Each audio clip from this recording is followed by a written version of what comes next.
Good afternoon and welcome to episode 9 of the Wrestling Report. As always, I'm Stephen Fairbairn and I'm here today with two guests who many in the wrestling world may or may not know this are brothers. Now, I was asked, we were talking before we came on camera whether or not we'd even discuss that, but I think that's kind of the point we've got them on today because it's funny how few people actually know they are brothers, but they are. So I am here with Mr. Serious Jim Wilson. Hello. And Lucid Luke. Hey. Luke, thank you for coming on, and Jim, thanks for coming on again. So just before we get started, I just want to give a quick shout out to my sponsor, which is Valves and Vibes, which is a automobile tent roof company. They do this on Land Rover Defenders. It's like a lift up tent roof. They will outfit the entire vehicle to make it comfortable to sleep in. They're a local business. They're new, run by a friend of mine. They have a Facebook page. Check them out. Well worth your time. Chuck them some business. Definitely worth a look. So yeah, once again, that's Valves and Vibes. Right, guys, thank you for coming on. Thank you. Obviously, for viewers who are just tuning in for the first time, why is it just the first time? I've been around for a while now.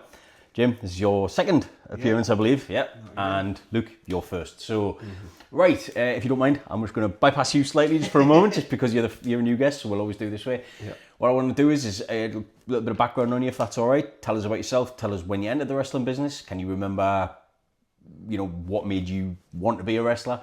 Your first match, things of those like. So, yeah, take it away. Floor's yours. Okay, so straight off the deep end, Jim's brother. I didn't know going there straight away, but yeah, cat's out the bag. We deliberately kept that a secret. Not so much a secret. We didn't tell people because just sticking with the theme of pro wrestling. That's keeping a kayfabe and all that. Once Jim started wrestling before me, and then once I started wrestling, I think it was always inevitable that we were going to use the brothers as an angle, some way, be it a tag team or against each other. I like it. And although we've wrestled each other, at that time we thought our characters were both good enough to have a technician versus a high flyer without needing to do it. And people who are watching the podcast are going to be more diehard fans, but people who turn up at the show, people who just want to see wrestling who might not know we're brothers. So there's still ample time to do the brothers angle. As far as starting wrestling, so yeah, I think like a lot of kids, I had VHS tapes. Used to get them with my cousin who had Sky TV. He would record. I just remembered you being on the show. You probably said the exact same thing. Yeah, so we had cousins. That's like good though. This is it adds levity, doesn't it? Yeah. I'm just legitimising his version of events. No, we did. I could probably even tell you like 4 or 5 of the pay-per-views we had. I loved them getting from school. Stick those on. Love it. That was my introduction to wrestling. I mean, I was sold. I really enjoyed it. I remember defending its legitimacy. My mum tried to tell me it was fake, and I was like, "What are you talking about?" It's that question, isn't it? You can clearly see they're hitting. Do you not think it's funny even now, as an older man, obviously, as a grown man, where people come up to you and go, "Oh, you like wrestling?" And you go, "Yeah." You do know it's fake? Yeah, no, because I'm stupid. Wild when people try and tell before they go. My mum's quite gullible, and she recognised in the 90s. Yeah. Before it was even out, they were still trying to do kayfabe in the mid 90s, and even she recognised. So I love it. For someone to think that it's fake, isn't it? Yeah. Have you not seen them run bounce off the ropes? Yeah, it's definitely. So how old were you when you had your first match? It was quite recently. I wrestled my trainer, Big Chris from FTW. That was in August 2024. So 2 years ago, I was 35. Wow. 35. Right. So you've come to it quite late, as it were, in terms of actually becoming an actual wrestler. Yeah. For reasons which we may or may not get into. Feel free. There's not really much off limits. Obviously, off camera we spoke about what we do and talk about. We keep it lighthearted.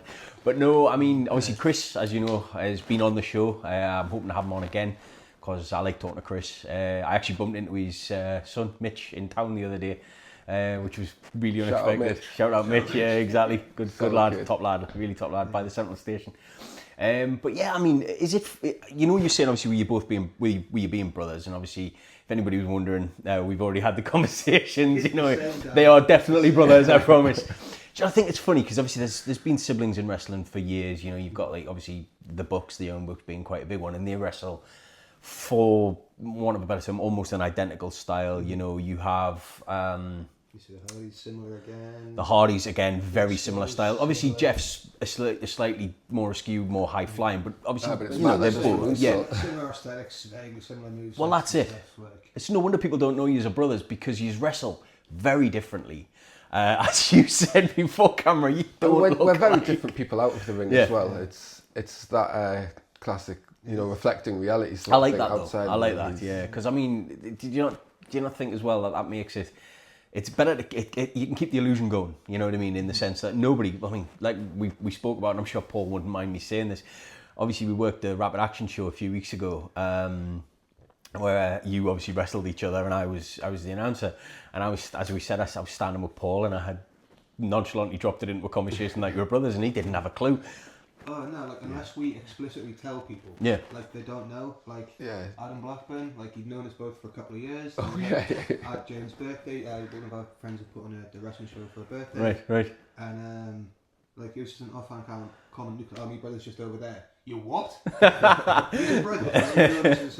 Which one's your brother? I think he said. I was like, Jim. He's like, Jim's your brother. Yeah. Well, I like that though, because I think you've managed to accomplish something in wrestling, which, let's face it, it's really not common. It's like, I mean, for years the big thing in wrestling, obviously in terms of WWF as it was back then, nobody knew that Vince was the owner of the wrestling. And it's a similar sort of illusion in the sense that at the time he was the colour commentator, he was the interviewer guy, but nobody knew. One of the main reasons I was thinking is because the internet wasn't there just to type That's in it, Vince exactly. McMahon. Nowadays, you wouldn't be able to hide that for 5 minutes, you know what I mean? It would take nothing. I think nowadays they might want to hide it, but back then it was unknown. And I think what used to sell that illusion, and I know it's not the same thing because they're not siblings, but what used to sell that illusion especially was because Vince generally was the face commentator, and he would be with often Jerry the King Lawler, who would call him McMahon and berate him. And it was very strange to think that in reality that's his boss. It's the guy he works for, and I just think that the illusions like that, because of, as you say, the advent of the internet, the illusion of keeping the kayfabe going it's just not a thing anymore, is it? You know what I mean? And I just love that. I'm guilty. I sometimes have typed in wrestlers' names just to find out their real name, just not like just out of sheer curiosity to see if they are like using their real, like so I'm Lucid Luke. If I was, I would type in Lucid Luke to see if like Luke was actually Lucid Luke's. Yes. If Luke was called Luke, or if he was pinching another name. Indeed. Like Well, I have that problem sometimes when I talk to like some of the wrestlers, and I'm sure they won't mind me saying it, like Cavero, obviously his name's Josh, and it's one of those things. It's like, what do you say? You know what I mean? Especially when I've been introduced to a wrestler by their wrestler name, and like for age, keep for that's what you call them. Yeah. And then somebody will use their government name. Yeah, their official name. Who are you talking about? Yeah. What do you mean? He's sat next to you. And like, I find it really hard to keep all that straight in my head. Yeah, we have an interesting one at our wrestling school where Jim's old tag partner, Harry, like I call him Harry anyway, but his real name's Dave and his wrestling name's Harry, but I call him Harry from before wrestling because he's taken an old nickname of his. Right. But in the school he gets called Dave. So I'm calling him by his wrestler name. When he doesn't get called by his wrestler name, he gets called Dave. And then people are wondering, and we've got a Harry in the school, so God, that'll get really confusing. Except we're calling him Johnny now. I was going to say, he's not even Harry anymore, is he? Johnny Sexy, gimmick. Is that the gimmick he was telling me about when he was at the show? The time travelling gimmick. Is that the gimmick? Yeah. He's a time travelling porn star from the 60s. From this, yeah. Yorkshire, if I have this right. Brilliant stuff. It works. Fly. Oh, I've seen bits and pieces. I couldn't make it to the last FTW show. I had planned on being there, but life got in the way, unfortunately. You saw the chaos when you came into my house. But no, I saw it and I was like, oh shit, he's done, because when we did that last show, obviously that was the first time I'd ever met him, and he turned up. Did you see the belt? Which show are we talking about? The last podcast that I did with with Stephen, Jim, Thomas. Right. Jim and Harry. This gets confusing. Had Dave become Johnny Sexy? No, but he had talked about it. Okay, right. Because I'm still looking to put on a wrestling show at some point this year with a friend of mine. And basically, his plan initially was he was going to debut that at my show. Because did you see the belt he made?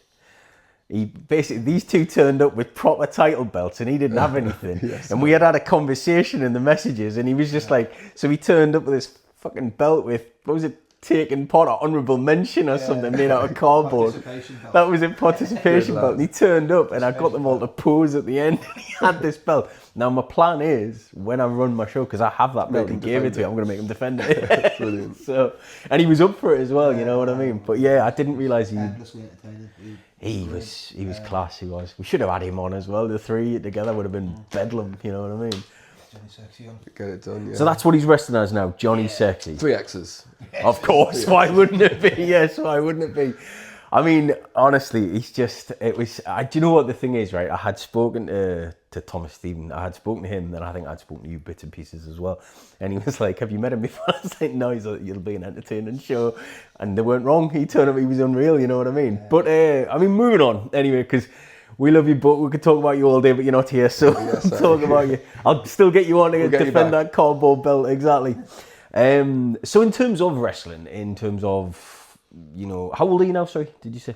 37 or 38, I forget. Right, I think I'm 38 you're kicking 40. So yeah, in terms of your introduction to wrestling, obviously I asked you this there on the last show, who was your first match and everything that you watched. Who was the first match that you can remember watching, or the first wrestler that really caught your eye? Can you remember? First one that caught my eye, the first one's, there's like 2 or 3 stand out, but it was Ultimate Warrior and Texas Tornado. Wow, like those guys. And particularly scared of Kamala, like the heel. The Ugandan giant, yeah. Nice. You know, nice. Well, I was genuinely scared, like, as in, so at that point I did not want to be a wrestler because I thought they had to go and wrestle dudes like Kamala. Yeah. It's not many people kicking around look like him, like, is there? None of that. Like, can you imagine exactly as you slapping the belly and shit? Terrifying. I felt for those faces when they were like, should I get in the ring or not? I was like, no, it's not worth it. It's not worth it. Yeah, do you know, that's quite interesting as well, though. You mentioned, obviously, Kerry Von Erich, the Tornado, and the Warrior. 2 guys who had very similar looks. Obviously, yeah. Kerry I think didn't that wear was it, though. It was the tassels, the long hair, that kind of thing. Well, I mean, obviously, you know why. In fact, it wasn't the tassels. It was like the kind of frantic attitude. Yeah. That's what I liked. With the big physiques as well. The Tornado Punch. Yeah, who sold that the best? Kurt Hennig. Sold that punch like a boss, didn't he? He exactly sold everything the best. Anybody who's ever seen when he wrestled Bret Hart for the IC title, you know, Kurt Hennig, I don't know if you've caught this, but Kurt Hennig is my favourite ever wrestler. One of my brother's favourites. Yeah, he's my favourite ever wrestler.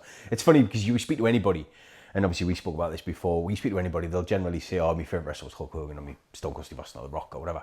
I always gravitated towards slightly different. I liked workers, I liked wrestlers who were really talented but had charisma. I liked Rick Rude, I like Kurt Hennig, I like Bret Hart, you know, people of that ilk. Which is why I liked, you know, in more modern times, I liked the likes of Eddie Guerrero. People, you know, people could work. Yeah. But don't get me wrong, Hulk Hogan is my reason for loving wrestling. I think into the late 90s, though, I had a big thing for mid-card wrestlers. Like, I really liked Steve Blackman. Blackman was awesome. Blackman was awesome. Well, do you ever watch Reliving the War? The Irish guy does the channel Reliving the War, where he's been watching every weekly episode. That's him. Well, he's been doing the WCW, WWF Monday Night Wars for the last, Christ, he's probably been doing it for about 5 years. There's that many episodes. He is a huge Steve Blackman fan. Really? Huge, and he calls his finisher the motherfucker kick. But he does it in this amazing Irish accent, which I will not even attempt because I don't want to offend the guy. But he does it, and he calls it the motherfucker kick. And Sensei Blackman and this, that, and the other. And he's honestly, he watches videos that he loves Steve Blackman in a way I didn't know anybody loved Steve Blackman. You know what I mean?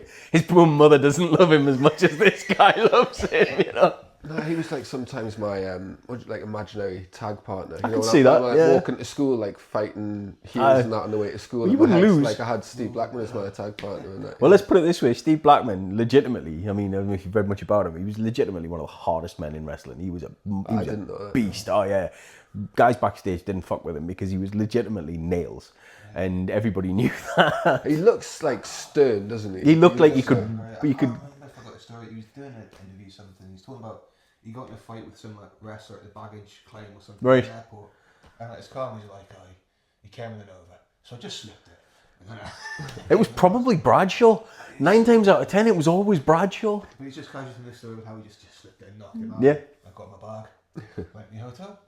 As if nothing happened, you know what I mean? That's the thing about this guy. And yet you think about him, he had the look, he was a good worker, he was a great worker. Yeah. Never got past that like hardcore like level, did he? You know what I mean? Like I can't remember, I might be wrong. And anybody who wants to correct me in the comments, please do. I don't remember him holding much in the way of any like main titles. He held the hardcore title, obviously. I want to say he was a tag champion with someone. Al Snow, maybe. possibly, yeah. I know there was... What were they, head cheese or something? Yeah. Oh, God. That's right, he did do that, didn't he? The head cheese thing. Christ almighty. But no, I mean, Blackman, can't go wrong. But I mean, off the back of that, and obviously, you know, I don't know how much you've watched and don't feel free to lie to me, just tell me.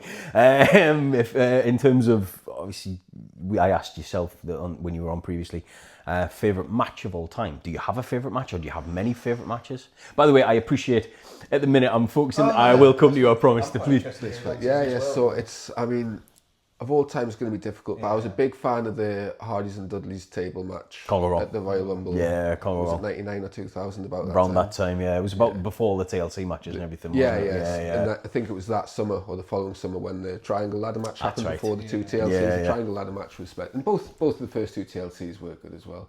But that's my kind of thing. I love it. I'm not a main event. I am hardcore and ladders. Right. Like, not in my wrestling style, but that to watch. I really like the ladders.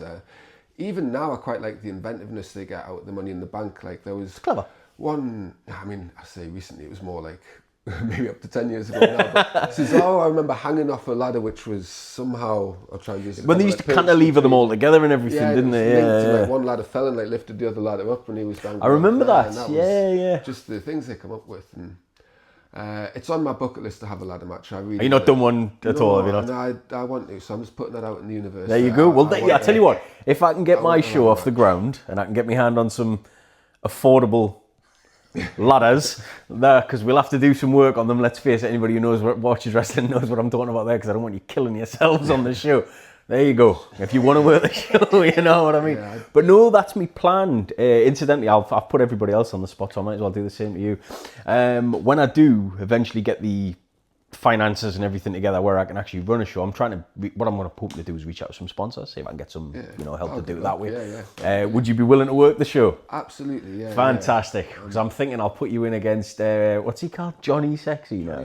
I'll put you in against Johnny Sexy in a ladder match. Can we hang for that cardboard title? Yeah. I think he'd do that as well. There you go. It's a money match right there. You know what I mean? It just occurred to me when you said that there. I was like, shit, we can do this. You know what I mean? But no, we can even have. You could perform double duties that night. You could be special guest ref and you can work. There you go. And you can be biased because your friends are related to one or the other. You know. Disqualifying both. No, just disqualifying a ladder match and then you go and claim the belt. Yeah. But I mean, in terms of obviously working shows, obviously, have you tagged together at all? Like, you never, not openly ever done anything like as at brothers? At the minute, like with the brother thing being a secret on stage, it doesn't make too much sense. We've wrestled each other a number of times for that title now. Indeed. And there's no reason for us to like each other. He's a heel, I'm a face, very different fighting styles. There's no... That makes sense, Like, unless it was going to be like that kind of comedy, like the Hurricane Kane kind of... Odd couple, sort like of the Odd Couple, yeah. I get that, Which, to be fair, probably still would be, even if we were... I think that'd be money. I think that'd be absolutely good, yeah. But it's... We don't doubt it'll come. Do you plan to? At some point in the future. It's nothing written down. We don't plan to, but it's going to happen. It's something you know will... It'll naturally evolve, I guess. There's no rush. But it's one of the... I know you were talking about ladder matches being on your bucket list. Tagging with you is like one of the few things. I would do that. I like that. Well, what I've got planned, I mean, obviously, I'll let the cat out of the bag a little bit here. I mean, I don't know when this show's going to happen, so please don't anybody, take days off work for that, because it ain't happening anytime soon. However, do show interest. Yeah, but do show interest. Please like, subscribe, and obviously, any sponsors that may catch this, please get in touch, because I'd love to hear from you. But what I do have planned is I'm going to have a belt made. And I've got people reaching out to us left, right and centre. I was going to say, now you'll get some interest. Oh, man, honestly, I've had so many, which I'm all very grateful for. And I want to run a Battle Royal as my main event for that title. Right. So I have never booked anything like that. So I've heard it's an absolute nightmare, but that's my plan, because I want to... Can I ask you a question? Of course you can. Do you want to like take full control of the booking? Is that the sort of like... I'd like to do that. Do you want help with all of that? I like the idea. Well, I like to. I'm not a booker. I'm great with it. Yeah, is that what you're saying? You're looking nice. Yeah. My trousers have been falling down a bit. I need a belt to keep them up. You know what I mean? But no. I like the idea of... I've never wanted to be a wrestler. Right? It's the weirdest thing. Most people get into wrestling with the intention of being a wrestler. I never did. Yeah. I wanted to be an announcer. I wanted to be a commentator, ringside commentator. I actually applied and unfortunately was unsuccessful for the commentary role with North Wrestling recently. I didn't get it. I'm sure somebody far more capable than me. At the end of the day, my experience at the minute is very minimal. So, but I thought, you know what? I'll throw my hat in the ring. Why not? I sent them my reel and everything, and I wasn't what they're looking for. That's fine. But I want to do that. I've always wanted to write shows, book shows. That's something I've always wanted to do.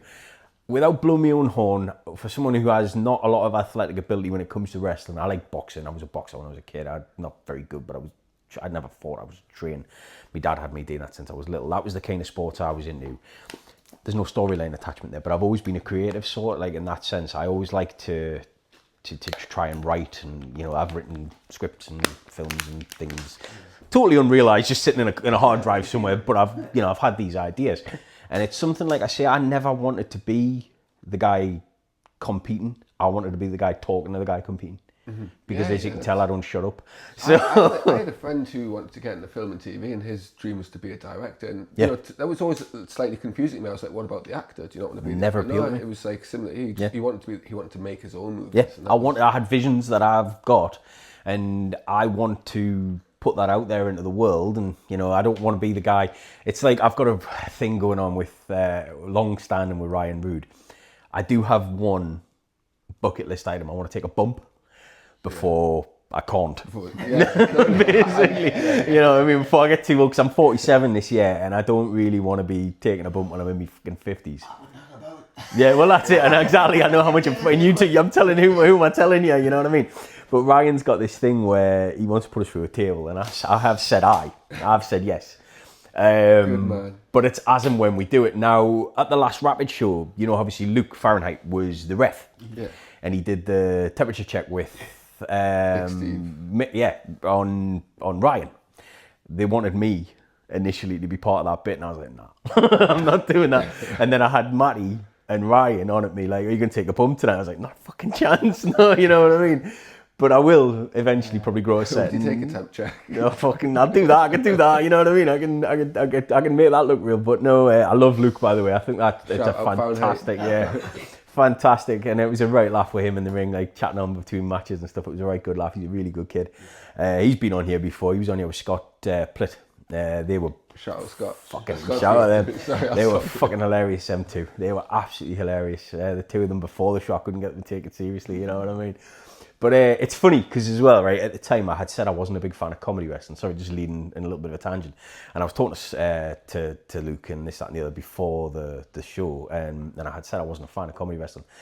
I've changed my mind because, you know, at the minute, you know who and I'm not a huge watcher of the modern product. I'll catch the WWE in fast forward generally. I don't really watch the shows in entirety unless it's like a pay-per-view or something. I am such a big fan of Danhausen. I am absolutely obsessed with Danhausen at the minute. I think he's fucking great. Ridiculously entertaining. Yeah. But like, he could go his entire WWE career. Doesn't need to have a match. A single move. Yeah. And you wouldn't mind. Doesn't need to have a match. Have you seen his appearance on SmackDown on Friday? Mm-hmm. There was a tag match. It was the tag champs, which are Damian Priest and R-Truth, wrestling The Miz and what's he called? Pretty Deadly. Used to be in Pretty Deadly. Kit Wilson, because the other guy's hurt, so obviously he's doing that at the minute. And randomly in the middle of the match, Danhausen came out to take a tag from The Miz. The Miz said no, so the R-Truth did a hot tag to him, and he wasn't even in the match. And it was fucking amazing. He did the diving hot tag. It was fucking great. And he wasn't even in the match, and then he got caught, and then the lights went out, and he disappeared up the ramp and did a pose, and it was wonderful. It was so ridiculous. I'm just happy to hear R-Truth is back in the picture. Mate, he's tag champion, yeah, not just in it, but tag champion.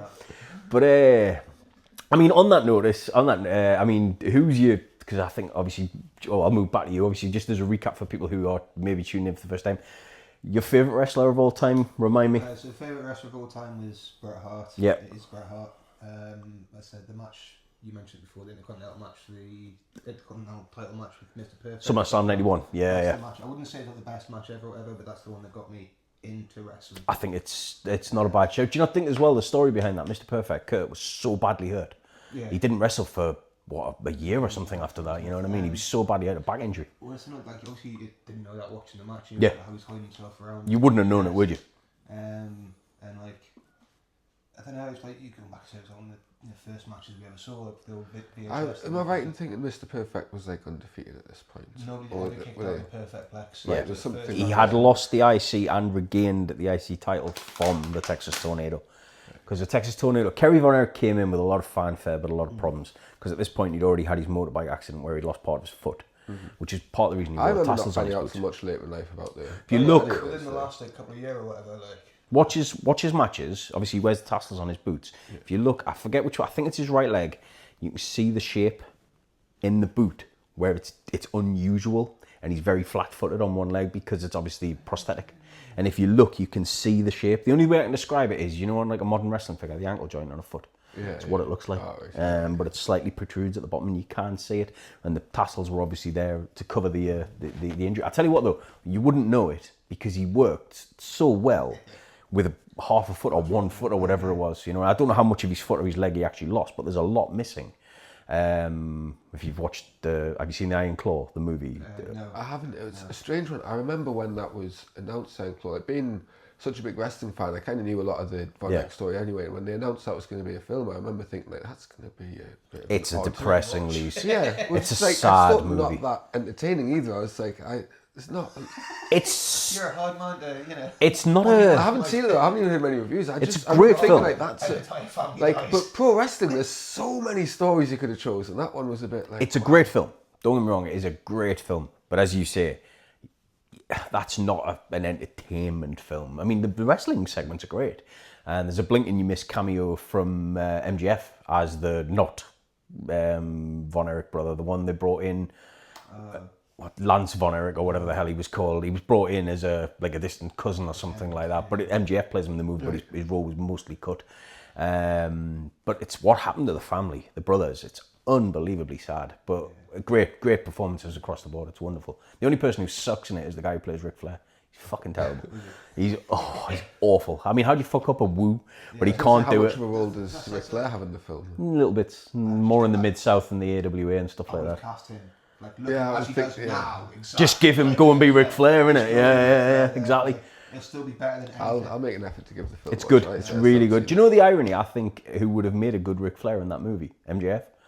Because with that kind of heel persona, let's face it, he's arguably the biggest heel in wrestling at the minute. You know what I mean? But I mean, in terms of the modern product, obviously I said I watch bits and pieces. I look forward to the big pay-per-views. I mean, Mania's in a couple of weeks. Royal Rumble's my favourite show of the year. Do you personally watch much of the modern product? I dip in and out. That's a bit what I'm like. Yeah. I can't sit down and watch a lot of the weekly TV show. And it's 3 hours long, it's 4 hours. I watch it on fast forward. Hand on heart, I don't watch it anymore. It came directly with when I started wrestling. Right. It was almost like that day. I don't know. I just stopped. You're not the first person to come on the show and say that. And I was going to ask you if anyone else had said that, because it was the very day I started wrestling. I just stopped watching it. And once you know how it works. I still love it. I almost already knew how it worked from watching so much of it. I was watching the backstage, the add-ons, the this, the that, the reviews, all of it. I watched all of it. I was quite a consumer. And as soon as I started doing it, I don't know. It didn't fill the void that doing it was filling for me. I still love wrestling, but I'm a lot more not in the same way. What's happening in Newcastle and England than I am. I'm more interested in the indies these days. I think, America. The local scene. I didn't know R-Truth was even wrestling, let alone the tag champion. Yeah, he's tagging with Damien Priest, I say, of all people. You know what I mean? You know, back when he was K-Quick and that, getting rowdy and all that. Yeah. Christ, that was a long time ago, wasn't it? Well, that was BG James, wasn't it? Brian James, who was his tag partner back then as well.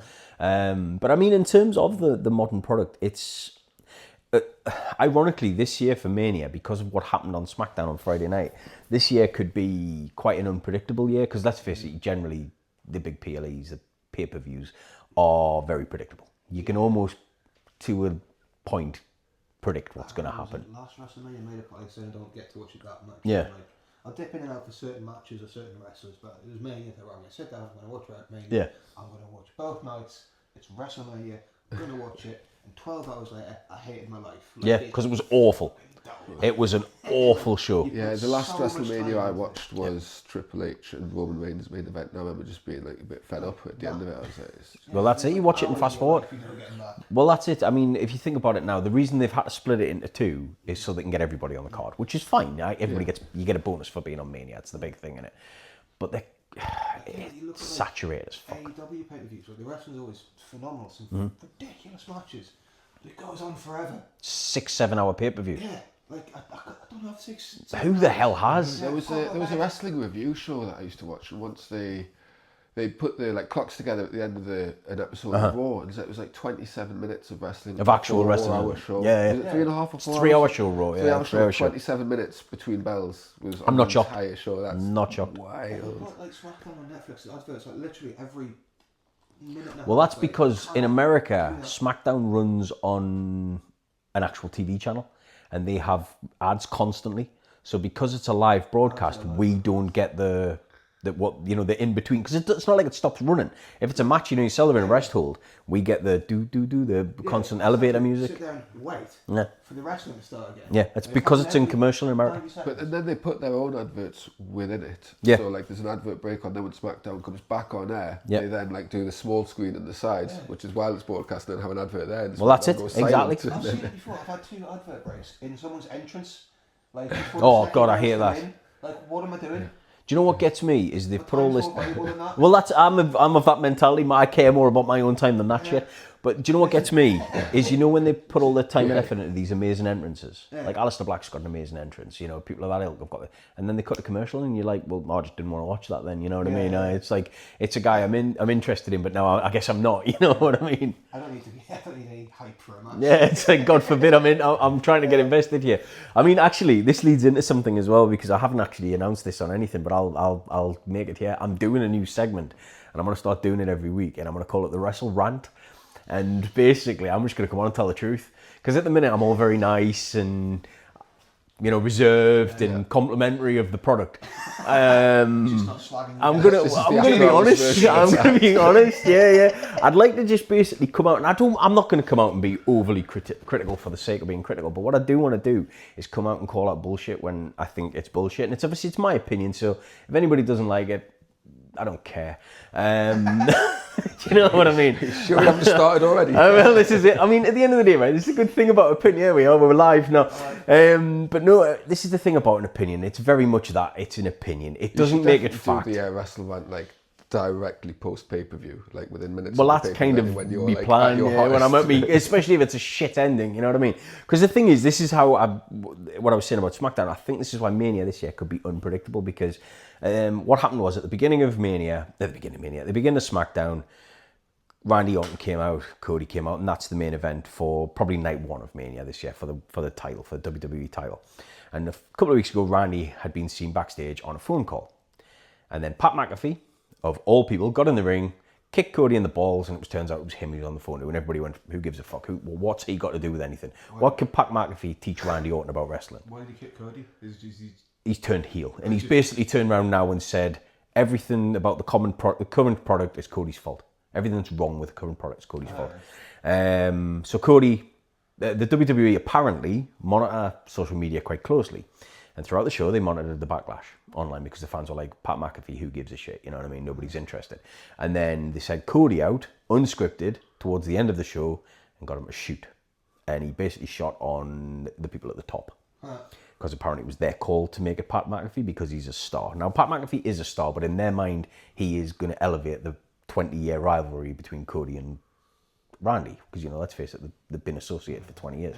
So it's all gone a bit shit. But as a result of that now, because of Cody coming out and probably putting himself into a difficult situation, because he's a good guy and does what he's asked to do, I don't know if I can predict the winner of that match now. See, in the past, I thought maybe Cody was definitely going to win that. I am not certain now. From what you've told me there, I still think Cody goes over. Do you think? Just because I think it's not even to do with Cody Rhodes, more to do with Randy Orton. I feel like he's been around long enough. He's had enough shine. It's like his job now is to 14 titles. Yeah, this would be number. No, 1 behind. 2 behind. 16. If he wins this one, it would be 1 behind, and 3 behind Cena. Cena's got 17. He's the never seen 17. Well, this thing is, Cena won his 17th at Mania last year from Cody, and then lost it back at SummerSlam, I believe. and then turned face in the process because it was the worst heel turn in history. You know what I mean? It was a fucking bag of shit. Sorry, I'm swearing way more than I normally do in this show. What's going on? It is, but no. That's how you feel about Cena. Do you know what? I like John Cena. This is the irony. I like John Cena, but they fucked up his retirement. They really did. And I don't think he would disagree with parts of it. Not all of his retirement. Some of it was great. But when they turned him heel, it didn't help the fact that they tried to do it with The Rock and then he didn't come back. You know what I mean? That's who should have been on the other end of the phone. The Rock. You know what I mean? He's a member of the board, for fuck's sake. Turning Cena heel as well is undoing a lot of hard work because he stayed face, was always face. That was his 20. thing. And when he was hated his face, he didn't He stayed face. So he's finally won them back over. Everyone was finally like, okay, he's the eternal face. Yeah. Now he finally got them back. He turns heel. Everyone. It doesn't make sense. Yeah. The thing is, he's actually hosting Mania this year. Yeah, he's hosting Mania. What did he host? Because, well, this is it. Do you remember when The Rock hosted Mania and it was purely and simply to set up the match with Cena? You know what I mean? It was bullshit. But no, I mean, the modern product on every aspect, on every company is, and I don't mean the indies, I mean the indies. To be honest, I think everybody on, you know, the grassroots level, the indie level is killing it. Every show I haven't been to a bad indie show in years and years. Yeah, to sit down and go to a show, give me an indie show any day. Exactly. Especially like a WWE live event, like just the house shows. Oh, then they're god awful. Seen the price of the tickets? And what are you even watching? Well, there's no title. You guaranteed no title changes. We have better shows behind closed doors at our gym than there because. Well, you're not going to get. more controversial statement there. More entertaining shows. No, I get what you mean though, because the thing is as well, you know, obviously, say Cody comes out at a house show with the title, you know he's not dropping that belt. Yeah. That is never, you're never seeing a title change at a house show. They get the 3 or 4 moves in that the crowd expect them to see. And that's it. They go home happy. A few wrestles and go home. Yeah, it's like I promised my little girl I would take her to a WWE show. She's never been to a WWE show. She's only 10, and they were here. Or were they here early this year, whatever it was. I think it was early this year. And I looked, and the cheapest tickets were about £100 each. Whoa! For a house show. I wanted 40. It was a long time since I've been, but I think it was 40 quid a ticket. Do you know why that really sucks? Is we were up in like the doldrums and the shit seats. A few years ago, I went with my brother-in-law, and we got ringside, and they were £90 each. Or £70 each, something like that, from ringside. 4 figures or more now. Well, that's it. Yeah. To go to a house show, I mean, the front row tickets now usually include like a meet and greet, but they're £450 odd or £500 for a ticket. Who's paying that for a non-televised show? For a house show. At that point, you're not a wrestling fan, it's like a rich person, aren't you? Yeah. I'm going to go. I don't think you're a wrestling fan, are you? It's true though, isn't it? This is it. I mean, who the fuck's doing that? I mean, as much as I wanted to take... Fans, but rich people, well, this is it, exactly. They don't care that much. But this is why I've started bringing my daughter to the shows, because obviously she was at the last show, the Rapid show that where he's worked, and she loves it. She absolutely loves it. She gets well involved. I mean, well, this is the thing. She was standing at the ringside when Terry during his match, Matty Mayhem, Terry during his match. He gets all the kids involved. You know what I mean? It's class.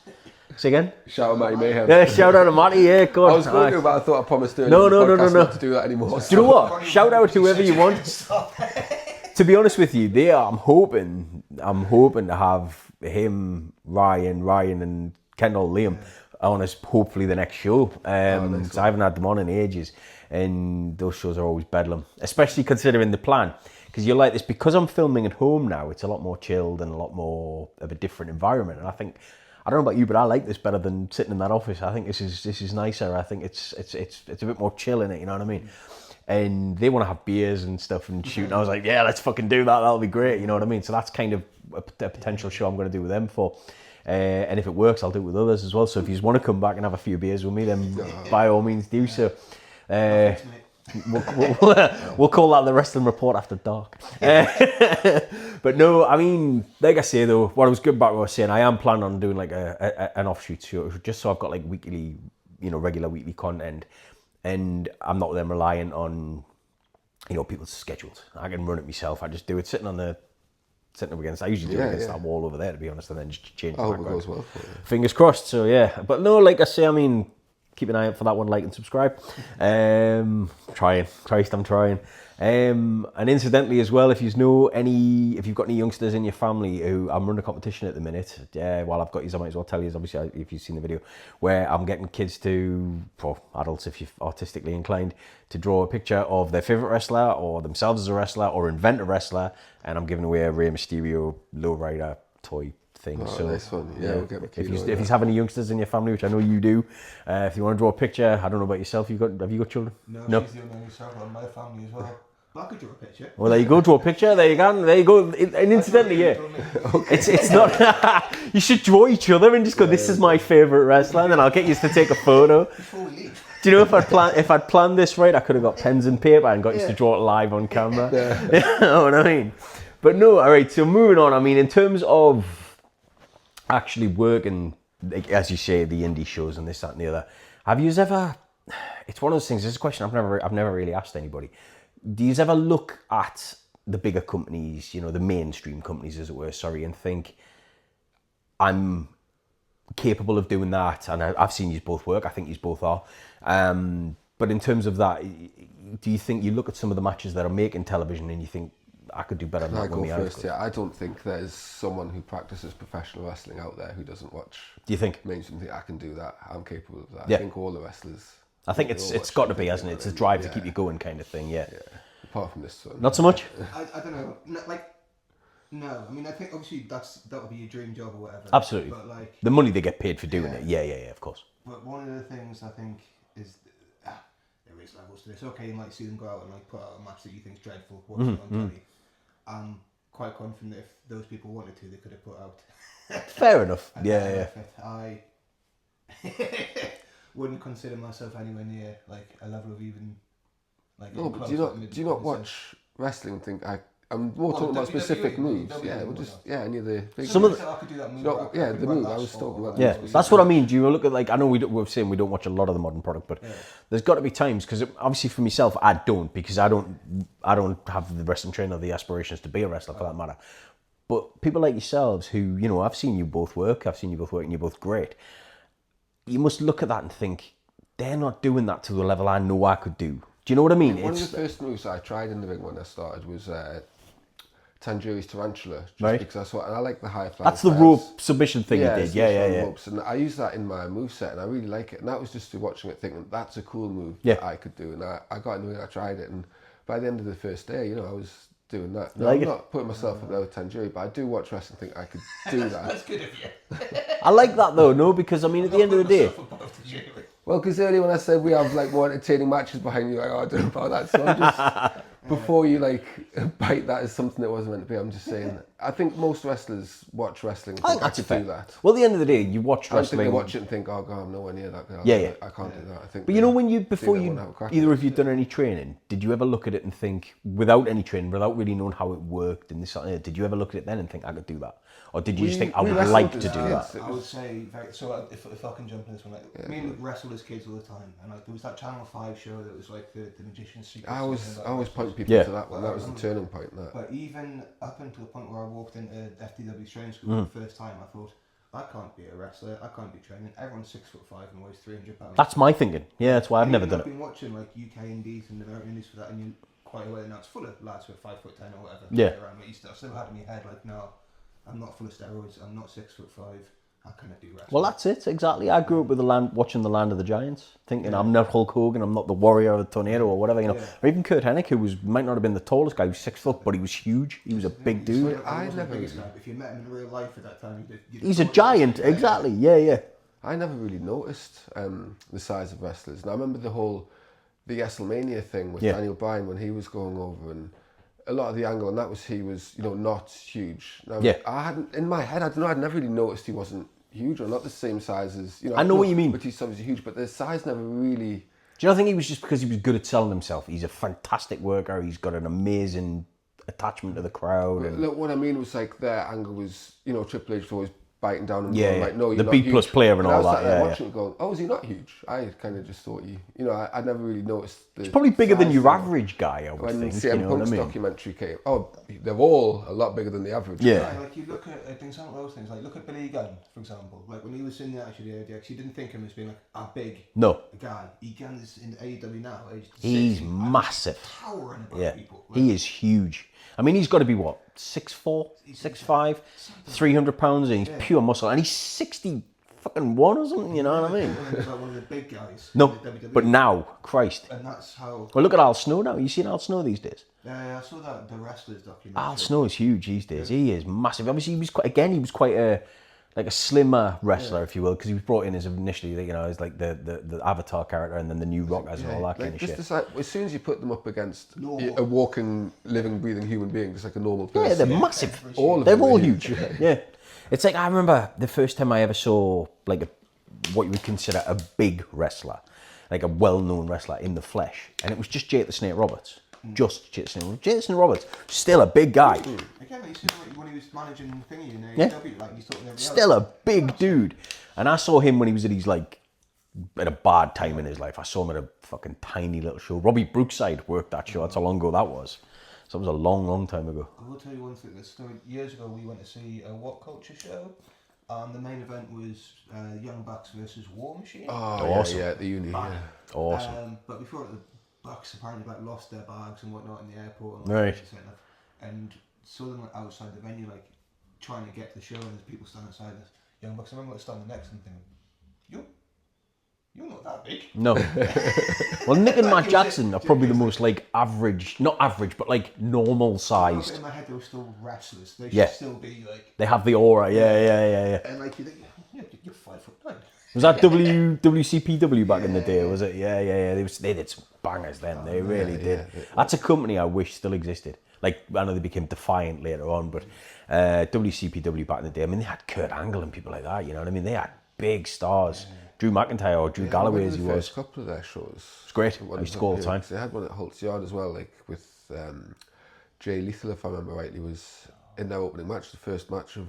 was it even called What Culture, their first show? It was WCPW, the back in the day, and then it became Defiant when the likes of... when Cultaholic became a thing. Yeah. They changed the name around then. They had a show at Holt's Yard, and I think it sold out meets. They tried to put on a second one the same weekend, make it a 2-night or a 2-date thing. Right. To sell more tickets. We went to one of those. It was just a great...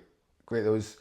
The crowd, was all intelligent fans. Because they were watching not just the product, but, the indie scene and their reviews of wrestling and stuff like that. So it's, it wasn't necessarily families, but it was an all intelligent crowd. And then they made it quite, well, obviously, as you know, they made it quite big. They went to the university and that, and those shows there. There was one at the O2 Academy as well. There's a few. Yeah, they did a few. One of the best matches I've seen live was there, and I can never remember who was actually in it, but it was a triple threat with Will Ospreay, Joe Hendry, and someone, maybe Pete Dunne. I didn't see that one. I missed that one. I know, obviously, Pac, Adrian Neville in WWE, he wrestled for of North, WCPW, and Defiant back in the day as well. And Joe Hendry, he's the biggest success story, modern success story, because I saw him at the Academy, and I've spoke about this before, and he worked the match and then did his own merch at the tables afterwards, the way any normal indie wrestler would. And I went up and spoke to him, and I spoke to him for a good 10 minutes, and nicest guy. And then to see where he is now, that is crazy, the level he's at now. Well, I think as well, Leon Slater's the example I've used before. Yeah. Once we started training again, one of the first independent shows I went back to was a Prime show at the Jubilee Club. Right. FTW now runs out of. And Leon Slater was in the first match, and then within that sort of 2-3 year time period, bear in mind he must have been 16, 17 at this point. I would have been a kid, wouldn't he? He's in America, he's winning X Division titles, he's wrestling NXT. It's crazy to see how quickly, and I'm not saying it's a break, you know what I mean, but clearly something worked or clicked where it was just like that, and then all of a sudden they were able to go off and do these other things. He's just phenomenal. There's a kid, what's he called? Will... I can't remember his name now. I saw him wrestle on a North show years ago, and he was like a curtain jerk guy. He was first or second match on the card. Will Cruz, I think he's called. Oh, yeah. Will Cruz. He's doing barnstorming now. He's great. He's fantastic. And I'll be honest with you, I saw him And I was, because he's a big dude, but he moves like a little guy. FTW show not so long. Did you, right? Yeah, really? He was wrestling Thomas Blood. No, was he really? He was wrestling Nico, and then Thomas got the title after the match. Oh, was that right? I didn't realise Will had been on that, because he's, honestly, because I follow him on like Facebook and Instagram and whatnot, and I think I've added him a few times on a few different things rather, and I follow his career because of the fact that I was amazed at how well he moved, because anybody who's seen him, he's a fucking big lad, but my God, he moves like a cruiserweight. He's unreal, and he's just like, for being, he must be 300 pounds, he's a fucking big lad, and I'm amazed at how good he is and how well he's doing. I'm buzzing, because I love seeing, you know, wrestlers of that level, or sorry, not that sounds derogatory. I don't mean, what I mean is like that level. You know what I mean? And I hate that, but getting those breaks, I love it. I remember that feeling watching Grado go to America. Grado was great, yeah, in TNA and that, yeah. Like, because we'd seen him wrestle around Newcastle and in Scotland as well a couple of times. Right. And, watching him make it out to TNA was just like, it was a buzz to watch. He made it massive as well, didn't he? Yeah. I mean, I saw Grado wrestle. Fucking hell, I don't think when anybody knew who he was. And he was over. Even he came out straight away. He was just over. I didn't know who he was when I first saw him wrestle. Like the crowd was chanting Grado, but I was like, "Who's Grado?" And he came out, and I was sold. I was like, "This." Just watching him do that thing, trying to get into the ring, and hold the referee's hand. I was just sold. Man. I was like, it's "This guy." Bum bag and all that. You know what I mean? He sells it so well. And do you know the thing is, that's a man who knew what he was good at, knew his craft, and stuck to it, and worked at it. And he is, like I said, I mean, I don't know. Is he still working much these days? I don't even know. I think he's got his own school now. Has he really? Right. I believe. But back up to Scotland, I'm guessing. Yeah, in Scotland. Yeah. I mean, don't hold me to this. This is just, if I had to answer, I think that's what he's doing. Because obviously he's had matches with likes of Drew Galloway or Drew McIntyre as he is now. You know what I mean? He's had some big exposure out there. And is it FCW in Scotland, isn't it? Is it FCW? Is that what called? ICW? ICW, that's it. Sorry, ICW, that's it. Brain went there. I mean, he's worked some big matches there. Sold out the FCW. Yeah, I know. Just crazy to think, innit? You know what I mean? Because this little indie guy, and all of a sudden he's the biggest star. Did we not see him win the ICW Championship? No. We saw him wrestle ICW. In an ICW Championship match then? Maybe. I'm sure we watched some main event ICW and, like, you know, they're finally getting the title. And incidentally, Grado, if you do happen to catch this, shout out to Grado. Give me a message. I would love to have you on here. I know I'm only a tiny little channel, but I might not be one day. So please, with your help. Yes, Grado, get yourself. Come on, please. No, I'd love that. I'd love to have people of like, you know, like that as well. You know, because I mean the thing is, that's the one thing with this. Obviously, I've been lucky enough to be able to do the ring announcing for Rapid Action Wrestling. Of which, by the way, I still can't understand why they let me do that. But you know, I'm over them when they do. It's given me a chance to meet so many people and, you know, advance this show. Because, I mean, when I started this, I knew very few people. I knew people who knew people. That was kind of how it was. And the guy who did the first couple of episodes with me, Wayne, he was the one who put me onto everybody. You know, he put me on like Terry and Ryan and people like that. Now, I had met Ryan Roode beforehand. Now, I've mentioned this before, and Ryan won't make me saying this again because it's such a cringy story. I think I've told you about this. I used to do the Spanish announce table radio station on Nova Radio years ago with Wayne. That's a cool name for a show, by the way. It was a great show. It was a great fun show. It was Wayne's show. I used to just go on as a guest. And I had watched Ryan Roode wrestle many, many times. Big fan. And he had said, he's coming on the show. Do you want to come on? And I was like, yeah, I'll come on. Didn't expect to react the way I did. Grown man meeting another grown man. I couldn't speak to him. Bearing in mind, I talk to him all the time now. It's like, but yeah, I acted like a child, like a little girl, proper. I was literally like that. So it got to the point about 20 minutes before the show, or like maybe even 10 minutes into the show, and I was still dead nervous. And then it opened up, and I'll be honest with you, full circle at that last show, I got to announce him. You know what I mean? It's like, but yeah. You should have seen me. It was pathetic. It really was. He was like, "Yeah, you wouldn't speak to me, would you?" I said, "No, just." No, it's great though. It means you're doing something you love, though. Doesn't well, listen, it? I love it. That's how excited you I do. Now, this is the thing. I don't make any money from wrestling. I haven't. You know, from what I'm gathering, not a lot of people do. But no, I don't do it for that. I never did it for that. I'm not one of those people sitting here thinking I want 1 million followers on this. Don't get us wrong. If it gets that and I'm able to make a living from doing it, then away, well, this is it exactly. subscribe. Shout out to a million people. Yeah, there we go. Honestly, I'm going to call this episode shout out to ... I think that's what I'm going to call this episode, because that's fucking great. But no, it's one of those things where I never thought it was possible, you know, and I got talking to a kid who encouraged me to do it, and then I did that first episode and thought maybe that was going to be it. It's going to be one and done and never get to do again. And then, do you know why? And this is the thing, and I think I've said this before, I genuinely thought nobody would want to date. Yeah. You know what I mean? It was like, why the hell would they give me the time of day? You know what I mean? Bankman wrestlers are desperate need for self-promotion. I'm all right with that though, because I'll give you all the self-promotion, all the promotion you need. You know what I mean? And this is the thing, and the fact that you're sitting here for a second time, you're sitting here for what I hope is the first of many. You know what I mean? This is the thing. Is I like to have. The thing is as well with me is I've not really branched out past the people I've become closest to meeting through wrestling, like yourself, like Stephen, like, you know, Matty, and this, that, and the other. And I do need to branch out to more guests, but the thing is, I get comfortable in the sense that I like to have the people on that I know I can talk to, shoot the shit, you know what I mean, just chat wrestling. And it's been a pleasure to have you, and that's, I'm not finishing, by the way, don't worry, this is not the end.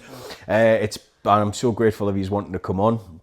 Now, moving on in terms of, as I say, shooting the shit and chatting wrestling, what I did with yourself last time, and I think I've done with everybody, is have you got any daft stories or horror stories you want to share?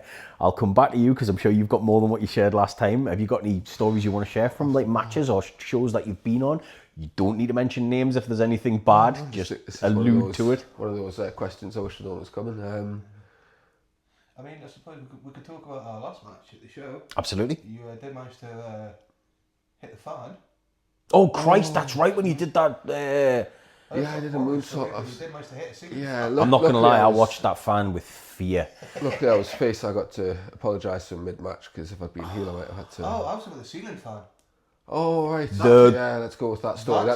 Shout out fan in the crowd. Shout out fan in the crowd. Do you know what? We have two stories from one match, but no, you know when if I can just interject, you know when you caught the ceiling fan, I actually turned to Paul and went, "You got a screwdriver?"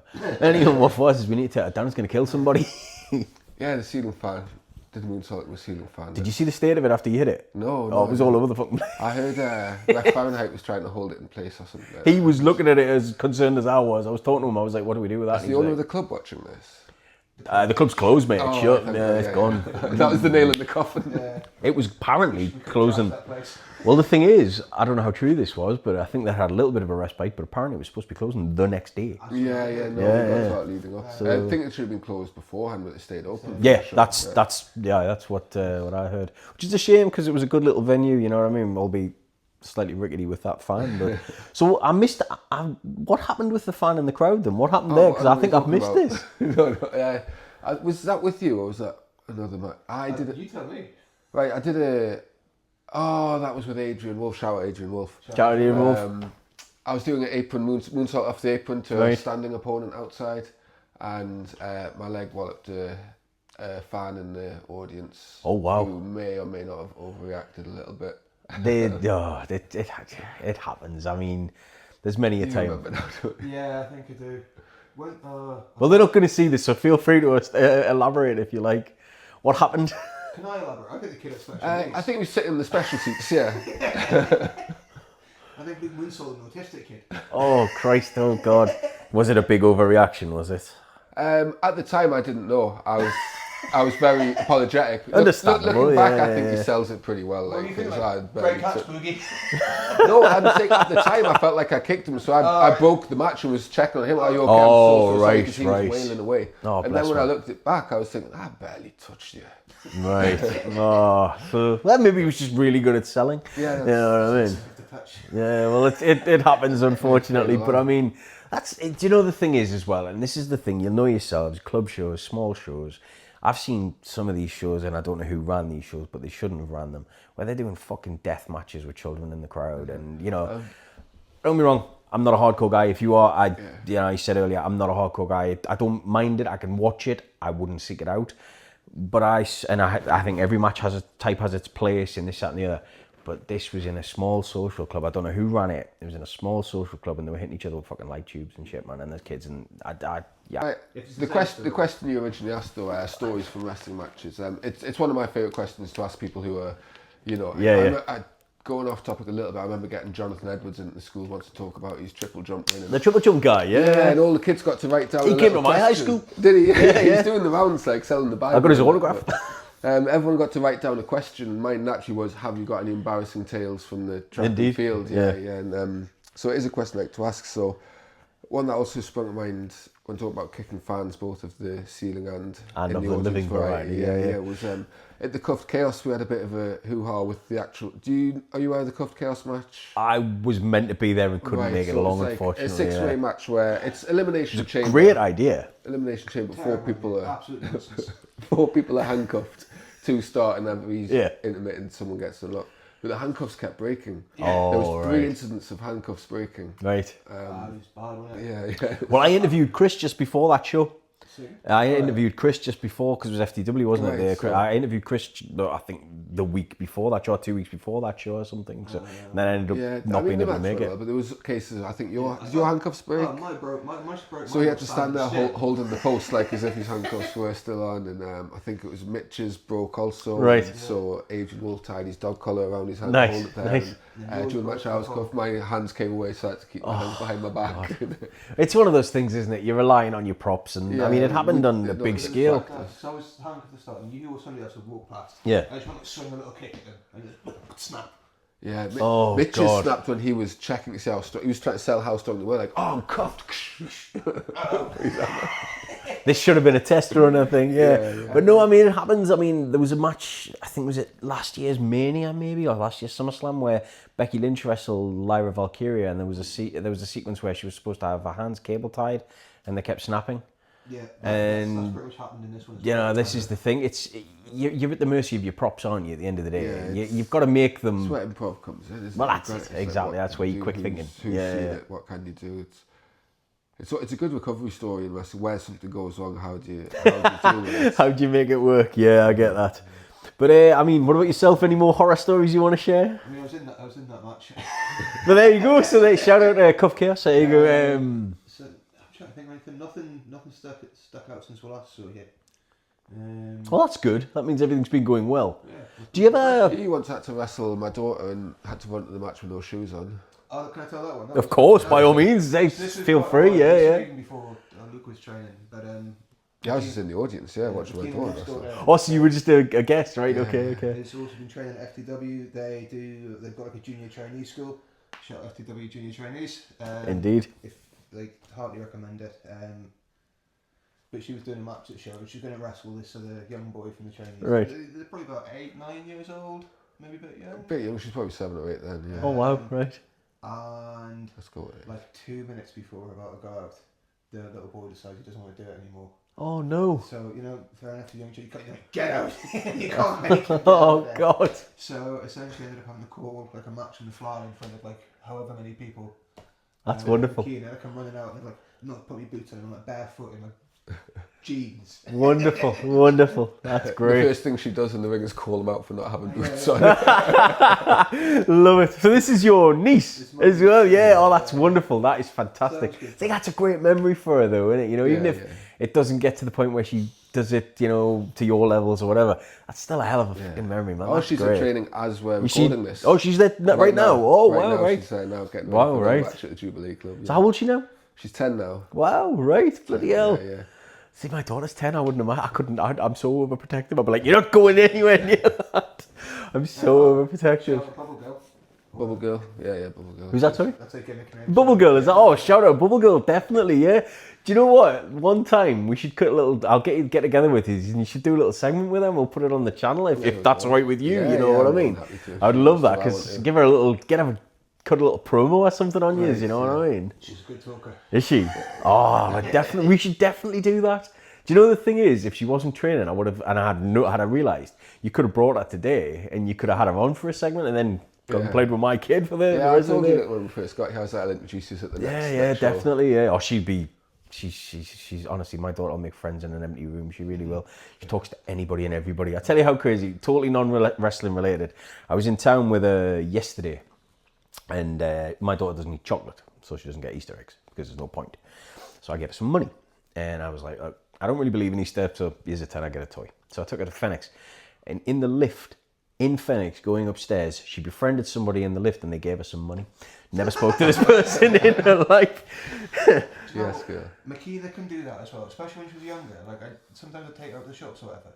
And on more than one occasion, I've been buying something. Yeah. And she's managed to charm like a lollipop out of the shopkeeper while I'm trying to buy bread. Yeah. It's like, how did that just happen? That's what she did. Oh, you've got a lovely smile. There's some sweeties. Honestly, I've got a lovely smile. It's like, yeah, can I have the sweets, please? Yeah. Well, it's like everywhere we go. I mean, her little thing at the minute, she's a right thrifty little thing. She likes charity shops. Yeah. She likes buying other people's crap, basically. So we were in I love a good charity shop myself. I can't say anything. It's my fault at the end of this. Just go in there on her own. And we were in one the other day, and she was just looking, and there was a basket of like stuffed toys and stuff.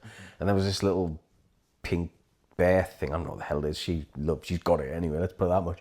And she turned to the woman on the counter, how much is this? She went, I'll just have it. I'm like, what is going on? Sweet. Take her to a car shop. Oh, honestly, mate, I'm like, tell her you want that game. So you pick something else like this. Yeah, and can I have this? That's what I said to her. I was saying, well, go and have a look through the films and the books and stuff and just tell her you want this, you know what I mean? God, honestly, everywhere we go. That's beautiful. Well, I love it. But so I've got a bit of a tangent there, but we'll head towards wrapping up soon if you don't mind. So what I want to do, just quickly before we go, what have you got coming up between you? My next match is JJ Gold from Norwich. Right. At the FTW... What is the name of the next show? It's the anniversary show. Oh, FTW 15th anniversary. Yes. There you go. Which will be April 25th. That's at the normal venue, is it? Yes, the Jubilee Club. Yeah. I'm hoping to be at that event, so fingers crossed I can make it to that event. I need to contact Chris because a few things I spoke to him a little while ago now. I need to contact him anyway, so I'll have to have a chat with him. I want him back on the show as well, to be honest. I want him to come on with Mitch. To be honest, I'd love him to come on with Mitch. That would be great, because that was what we spoke about last time. I'd love him to come on with Mitch. Are you both working that card, yes, so I was just checking dates, wasn't I? Yes. No, it's fine. It will be April 25th at the Jubilee Club. Luke, you're defending your Alpha Prime title? I am indeed defending that one. There you go. Time. I will also be at that show where I'll be taking Thomas Blood's heavyweight title. FTW. What's the name of the event? Sorry. 15th anniversary. 15th anniversary FTW show, 25th of April at the Jubilee Club. Check it out. Tickets on tickets on sale. Blood, no shout out for you. No shout out. Sorry. No. Friend of the channel, I love you, but no. No friends in this. No. But you got anything else booked after that, or? Yeah, a day before that, on the 23rd, there's MEW at the Innisfree in Long Benton. Right. Where I believe I'm wrestling X-Jack.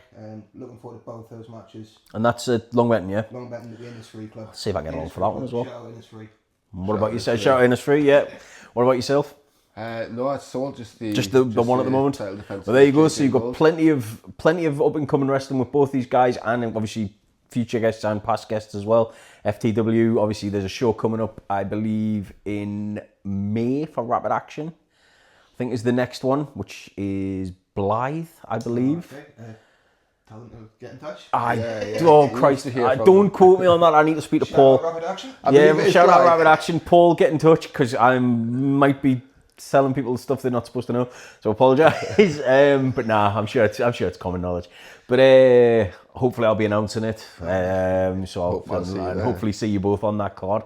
But yeah, thank you both for coming on as always. Thanks for having us. And shout out Steve. Shout out me. But just before we go, I'll just give one last shout out to my sponsors. So once again, we are sponsored by Valves and Vibes, which is a camper company who produce tent roofs onto Land Rover Defenders. They will kit that Defender out for you, make it somewhere you can sleep, somewhere you can, very comfortable, very good work. They strip the cars back to their base and then start from fresh. If I could be bothered, I'd go and show the one that's parked outside my house, but I'm not going to. So they are very good. Check them out on Facebook. They've got a good website, a good Facebook page. Well worth your time. Maybe chuck them some business. But once again, boys, thank you very much for coming on. No, thank you. I've been Stephen Fairbairn. Thanks for tuning in. The Wrestling Report. Cheers.